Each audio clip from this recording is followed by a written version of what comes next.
everyone, Edgey Berserker here with another story. Alright, so we finished off with Muramasa's story. We're almost done. We're getting there, Alright, let's get her story. Nothing here either. This warehouse hidden in the woods would be a perfect location for his farm. Mora's face did not betray her disappointment, but her fatigue was impossible to hide completely. This is steadily advancing in preparations for the ritual. Let's find the location of Joseph Curwell as soon as possible. Monsters hidden in the shadows of society. Predators that covet human blood and devour the human body and soul. They're called vampires. Mora is a veteran vampire hunter who has hunted the foul beast since she was a child. She's a dear friend of Baron Ferenczi. For these past several months, Mora had battled Baron Ferenczi, a vampire residing in the old castle of Transylvania town, Raktus. Most vampires are humans that have been corrupted, and there are various methods. Most spawn the elder vampires. There are other ways to become a vampire. Contracts with the devil of the arcane lore. Edward Hutchinson, the Baron, chose his ladder.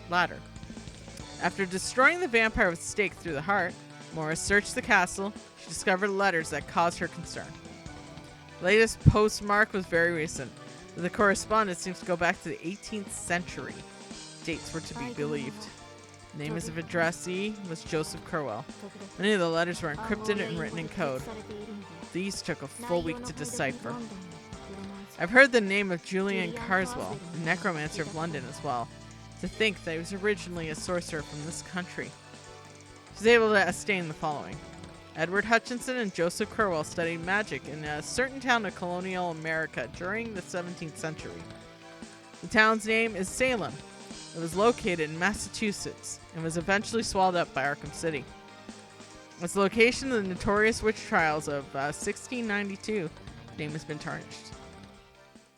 The clergy are the same everywhere you go.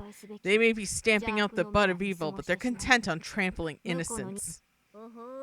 Oh ho! You speak as though you've seen such a thing yourself. Who? Mora quickly readied her sledgehammer, searching the area for presents. Doesn't seem as though such a little girl could swing such a sledgehammer as easily as tall as she is. I see. You're the crossbreed. Your gloominess is different than the sorcerers. You. The girl has suddenly called out Mora, seemed to be able to about the same age. Mora's antique black dress was a stark contrast to the girl's white dress that revealed her limbs. Shall I guess? You're a Dhampir, am I correct? Yes, I am a Kingslayer. You don't seem to be a mere human either. That's right, my name is Alizif, the spirit of the Necronomicon, most powerful grimoire. Necronomicon, I've heard that name. There are records of a horrifying grimoire called the Book of the Laws of the Dead and the Book of the Dead Names. Are you scared? The root of evil has caused so much chaos and tragedy in Dark Age Europe. The 14th century has destroyed the entire country. Mora speaks serenely as though she's reading from a historical textbook.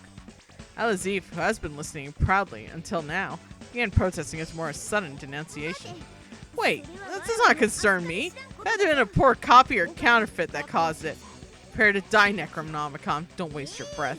Ah, you must be listening to my story. Maybe you shouldn't have shown up and being like, hey, I'm a threatening book. And it's like, well, I'm going to destroy you. It's like, whoa, whoa, whoa.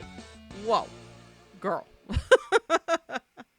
I guess I gotta punch out this book. Hold on, that sounds weird. Every time we're just back into this freaking factory. I love how they're figuring out ways to write up the story though of like everyone. You know how they're using the backgrounds in that. That's really funny. Spin a win, baby. You know what? I gotta say though, Mora has like an excellent fighting style. It's a lot of fun to use. Thanks, Gun Sephiroth.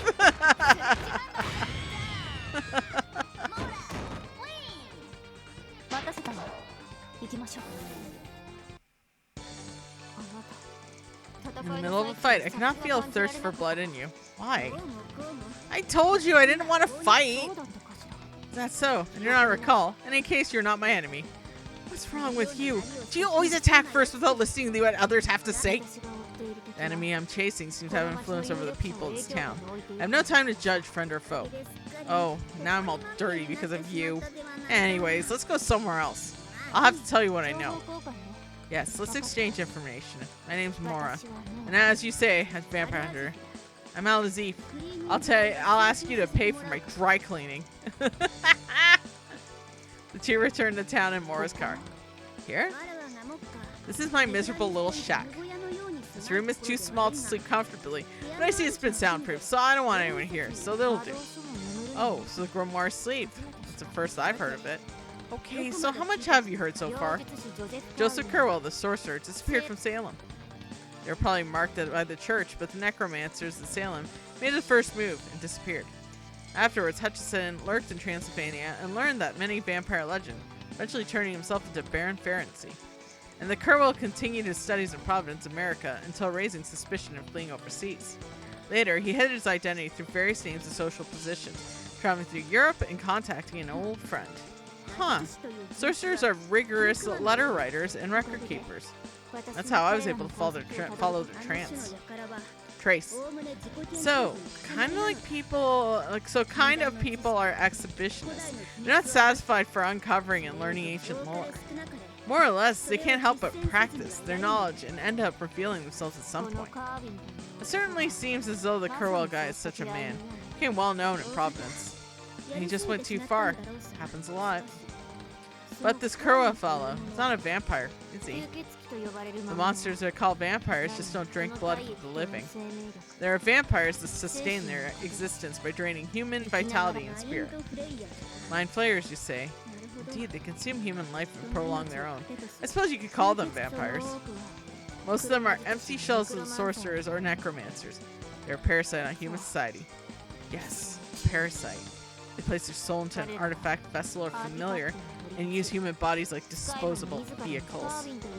This man called Curwell is such a man. I believe he's transferred his soul into stolen corpses at least 3 times according to this letter. He's used false name, identity, social status, both Julian Carswell and Julian Carstairs. Huh. Strange thought. I think he's using De Vermis Mysterious as a notorious grimoire.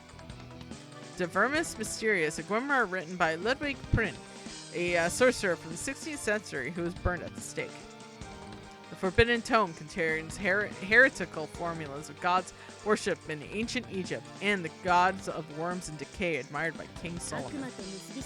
The soul of the devil brought haste not to the charnel clay, but the fats and instructs the gnawing worms. This is my father, Abdul Al-Hazard, has written. If I recall correctly, a necromancer of Arkham City, Snake's Den, is known as Lord of the Worms. I hear that the leader of the Snake's Den fashions himself as a apostle of Beelzebub, and he's given himself a magical motto, Berzeriel. Al wrinkled her nose. Apostle, Beelzebub, the Lord, Beelzebub, it's basically Beelzebub. Lord of the Flies, huh? It's just as filthy and disgusting as a man who grubs and that infested rotting flesh. No, not a man. At least not in his body is not. I'm sorry, what do you mean? In this letter, he proudly written the corruption of this body is so advanced that it would take a woman's body soon. When I met him at the Massachusetts University, I wasn't convinced just yet, but she disappeared soon after. Which means there's no question about it. Mayor Charles Dexter's Ward's primary secretary, Ethica Kibohara. She is the present vessel of Joseph Curwell, the necromancer. Indeed. By the way, I believe I heard the name you mentioned, Carstairs, before. Short time later, Mora races through the streets of Arkham with Al in the passenger seat. Jeez, I can't get in contact with him when I need to. What a rotten detective. So, this is the information you have true?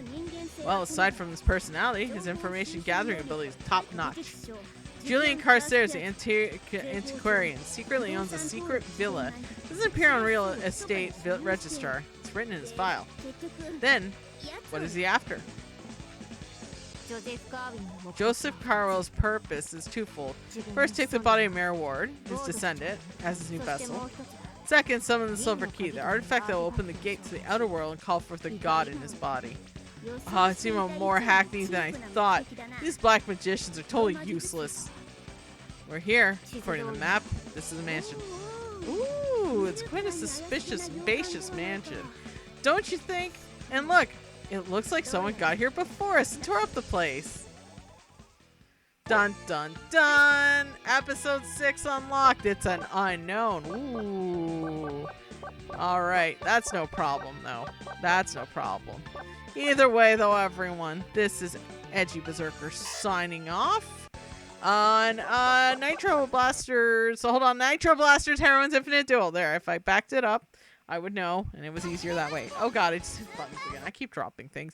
Anyways, everyone, until next time, this is Edgy Berserker signing off, and I will see y'all later. Bye now.